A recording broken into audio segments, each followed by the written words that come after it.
Nehemiah, when he stood before the king, Artaxerxes, he was terrified because the king had saw him sad, and because he was sad, the king could have thought Nehemiah is about to take a coup to take me out. And notice what Nehemiah says in verse 2. He says, then I was terrified, but I kept going. I was terrified, but I kept believing that this was from God. Listen, as a leader, you're going to have moments when you are overwhelmed with fear. You're going to have moments where you are overwhelmed with the magnitude of what you're believing you are supposed to accomplish.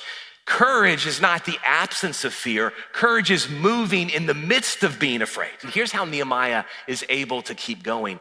He was afraid before the earthly king, and he traded his fear before his earthly king for fear and awe for his eternal, everlasting king. As a leader, you're gonna have moments where you're completely overwhelmed. There are many moments as a leader where I have been overwhelmed. Maybe some of you are like me. When I'm overwhelmed, it's often at night when I'm trying to go to sleep. And in my worst moments as a leader, my thoughts can spiral at night. What if this happens?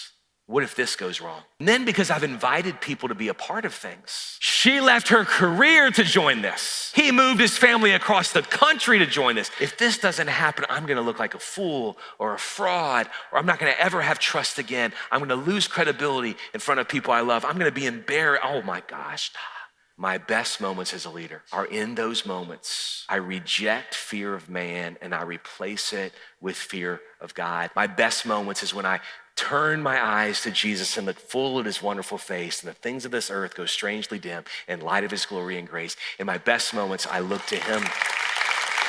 God, remind me of how faithful you've been. So many times you've been faithful to me. You've never left me. You'll never leave me or forsake me. I'm gonna keep praying to you until I fall asleep. God, I'm gonna keep trusting you. I know that you are able to do immeasurably more than I ask or imagine. Lord, you say in your word that you meet all of my needs according to your riches and glory. So I'm trying to trust you now, Lord. You are the God who never sleeps or slumbers. And because you never sleep or slumber, you watch over me, and I can sleep because you're not sleeping. I don't have to work right now because you're always working. And so, Lord, help me trust you in my best moments. I take spiraling and I transfer my all to my everlasting, eternal King. And that's what you can do too.